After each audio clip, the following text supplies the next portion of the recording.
Hi guys! Samahan niyo po ako sa aking pagluluto nitong masarap na chicken curry. Tara, luto tayo. Tara, luto na tayo. Syempre, una nating igigisa ay ang luya. Medyo palalabasin muna natin ang aroma ng luya. At dahil naaamoy ko na ang aroma ng luya, sunod na natin itong bawang. Yan. At ang ating lulutuin syempre, di ba? Chicken curry. So, this is my version of chicken curry.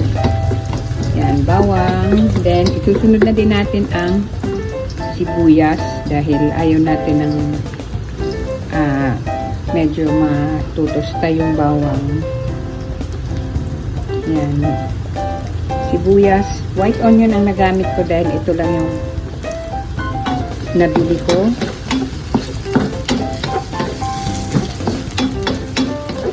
At saka mas mura ngayon ang white onion. Yan. Then, isusunod na natin. Magigisa na tayo ng ating chicken. Chicken curry ko ay wala pa namang 1 kilo to. Kasi yung iba, bale 2 kilo yung nabili ko. Pero, mas dinamihan ko yung pang prito. Pero lagyan ko na muna to ng patis para madali lang. Masarap talaga tong patis na to guys. Yung dito sa Balaya na patis. Evelyn's patis tong ginagamit ko. Ayan, konti lang. Masarap yung pagkaano niya. Ayan, ilalagay na natin yung chicken. Nagmamadali ako guys kasi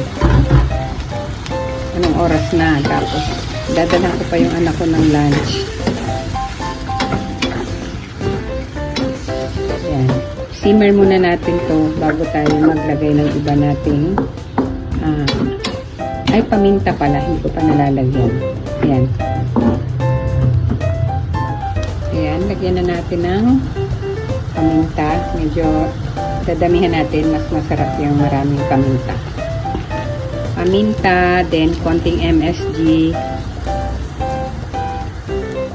Tapos lagyan natin ng konting toyo. Added flavor lang din yan. At masarap yan. Haluin na natin.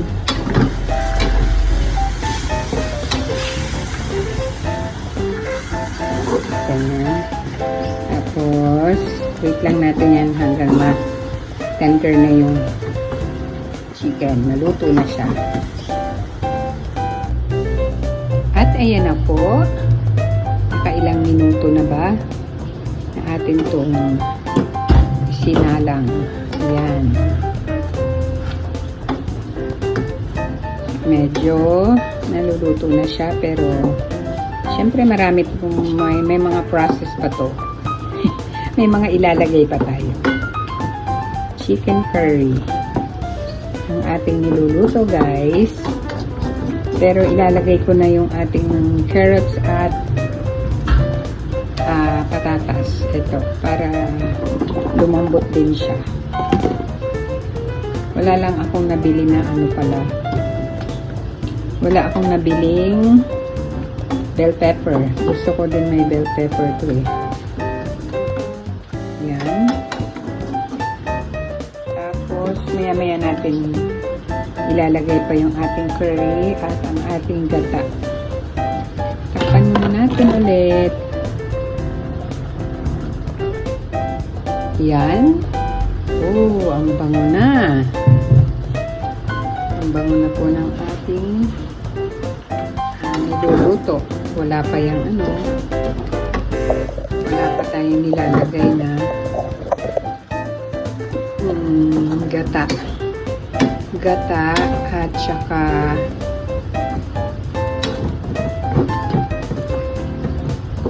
itong curry powder.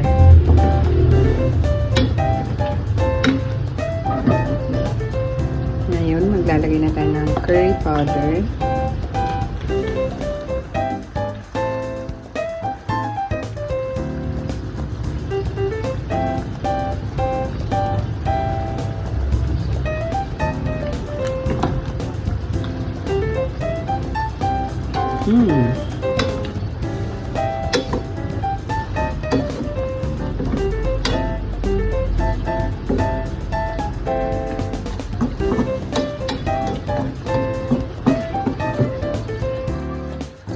Ang bango na guys. Ang bango na. Tapos, ilagay na natin ang ating binili lang din natin na fresh gata. Save more. Ayan, ilalahat natin ito. Masarap yung creamy. Creamy.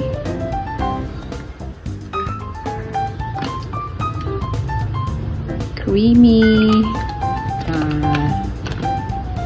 chicken curry.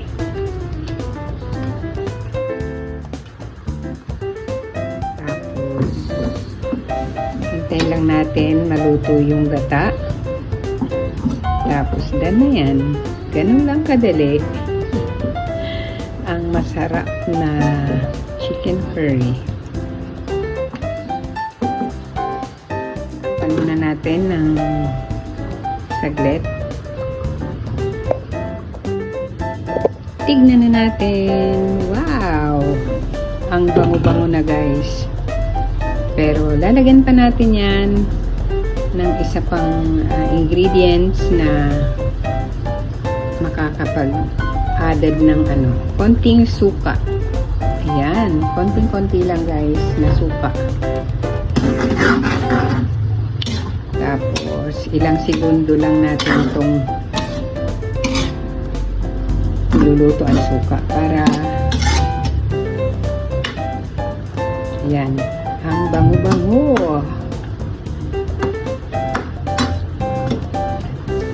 At tikman na natin.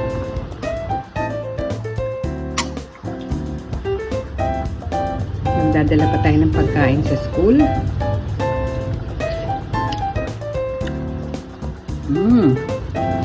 Medyo hindi pa luto ang suka. Lutuin lang natin ng ilan pang segundo. Ayan. At ito na po yung aking version ng chicken curry na masarap. Ayan guys. Nakakatakam ng kainin. Kain na po tayo. Yun lamang guys. Maraming salamat. Thank you so much for watching my videos. God bless everyone.